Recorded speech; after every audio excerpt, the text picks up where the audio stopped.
はい、こんにちは。MD ジャックです。愛です。耳の妖精、ミミです。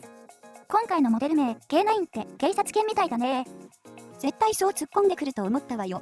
でも違うから当たり前だけど。EPG さんの DD プラス BA 構成 K シリーズのフラッグシップモデルになるようね。ミドルクラスに K5 があって、これは以前レビューしたよね。ああ、そうだったね。ちなみに K5 は広域型、抜け十字で K9 と波形比較するとこうなる。低域を抑えつつ攻撃がよく出てるから、確かにこれは攻撃型だね。そっか。K5 が 1DT プラス 4BA で、片側 K5 ドライバー構成で K5。ってことは、そう。K9 は 1DT プラス 8BA で、片側9ドライバーってことね。ああ、ちゃんとした命名ルールがあったのか。そりゃそうよ。4万円台ということで、EPG の中ではかなり高めのモデルになるけど、これは見た目て欲しくなるわね。はいはい。見た目に弱い愛だからね、想像ついたよ。すでに気に入ってしまった外観ですが、アルミ合金のフェイスプレートの下に白加工されたパネルが挟まる格好で、この加工プロセスが手作業で模様が一つ一つ違いますね。角度によって色味が変化するし、キラキラ感もあって最高。このデザインは蝶がモチーフになってるんだって。詳しくは上の通りだけど、言われてみれば確かにトンネル蝶を横から見た感じなんだね。そうなのよね。いいなぁ。8BA が収まっていても大きくなったりはせず、一般的なサイズ感です。重さも 5.3g なら軽い方ですね。音漏れの心配もほとんどありません。ケーブルは素材に 6N 高純度単結晶銅を使用。脱着可能なジャック採用で 3.5mm、4.4mm に対応か。抜け防止のリングネジもついてるんで安心だね。脱着可能なジャックにはこのタイプが増えてきた感じかな。バンドルイヤーチップは2種類。そこにいつものリバイナスベルベットを重ねています。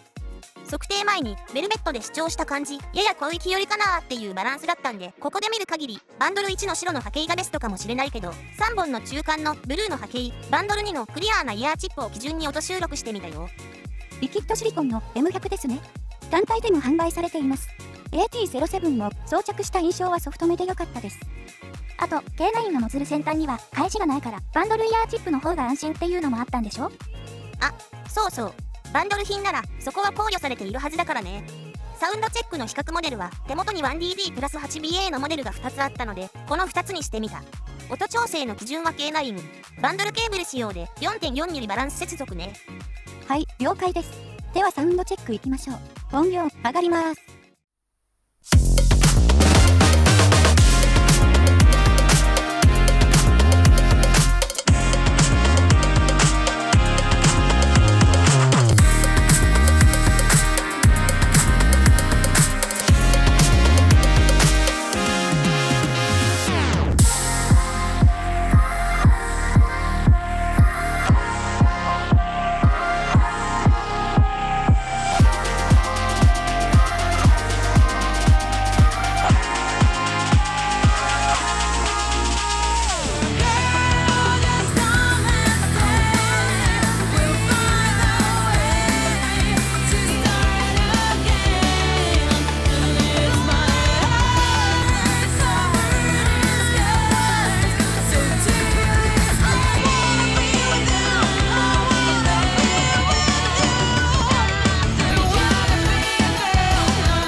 はい、サウンドチェックでした。K9 と ZAT、低域は ZAT の方が軽いっていうのはすぐ分かりましたけど、それ以外の部分は案外似た感じなんですね。パッと聞いた感じは確かにそうだね。10キロあたりから上では差がついてるから実機だとそんなに似た感じもしないんだけど、低域はスイッチを1100にすると K9 に近づくんだわ。なるほど、面白いね。VX プロは結構特徴あったんじゃない？ドンシャリ感あって中高域がちょっと控えめだったかな。VX プロをレビューした当時はメリハリがあってコスパも良くて人気モデルだったと思う。今でも愛用している人結構いるんじゃないかな。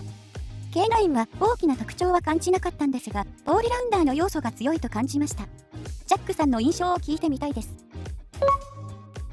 ということで K9 実機を聞いた印象なんだけど、低域はしっかり出ていて固めな質感、ベースラインも追いやすい。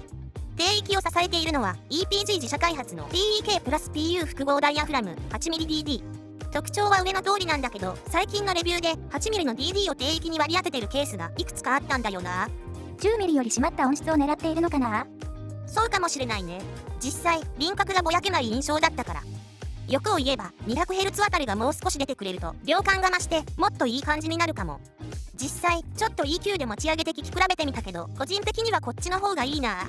そんなわけで低中域はちょっと物足りなさもあるけど、ここは好みもあってすっきり聞ける方がいいという人には合うはず。中域、ここでは1から2キロあたりのことを指すけど割と抑えてるなぁと思った。なのですっきり感はある。この辺りの絞り方も小麦域をより明瞭に出すためのメリハリと考えていいんでしょうかね。そうだと思うよ。中域から中高域を支えているのは32257複合 BA。 これもカスタムで計4機をここに割り当ててることになる。応答性はいいけど尖った感じもせずクリアで好印象。中域から2キロへの立ち上がりもやや遅めなんだけど3から 7.5 キロあたりを出しているのでボーカルはかなり明瞭で前で聴ける。ただ6キロあたりも出ているんで視察音は感じるね。ここも EQ でちょっと落として聴き比べてみた結果、少しカットした方が個人的には聴きやすい。7.5 キロあたりのピーク自体は他にモデルに比べると抑えてるように見えるけど、シンバル系は割と存在感はっきりしていて曲によってはちょっとうるさく感じることもあるかも。でもハイハットの刻みは繊細に伝わってくるね。ここは31735複合 BA が支えていますね。これもカスタムで計4機。女性の声に特化した再生力とありますので、小域といってもかなり下の方から支えているようです。中域から中高域を支えている32257複合 BA とクロスする部分も結構あるんじゃない？そうだろうね。内部構造は物理的設計と電子回路を融合したダブルクロスオーバー構成になってる。そしてこれは高精度な 3D プリントで仕上げるキャビティ精度の高さに支えられてるってことだね。で、内部のドライバー配置はこんな感じ。あまり余裕はなさそうだね。空間や定位感はどう？メリハリをつけてスッキリ感がある分空間は澄んでるなぁという印象。余裕あるし不満はないよ。定位感も気になる部分は特にないなぁ。全体的にやや広域寄りのバランスでボーカルをきれいに聴きたい人、フラットを意識しつつでもスッキリした音がいいっていう人には合うんじゃないかな。そうですね。フェイスプレートも素敵だし欲しいな。まあ愛は絶対そう言うと思ったよ。ということで EPG の 1DT プラス 8BA ハイブリッドモデル K9 のレビューでした。じゃあまた次の動画で会おうね。バイバイ。ご視聴ありがとうございました。MD ジャックチャンネルはイヤホンレビューを音と波形た言葉で表現します。チャンネル登録お願いします。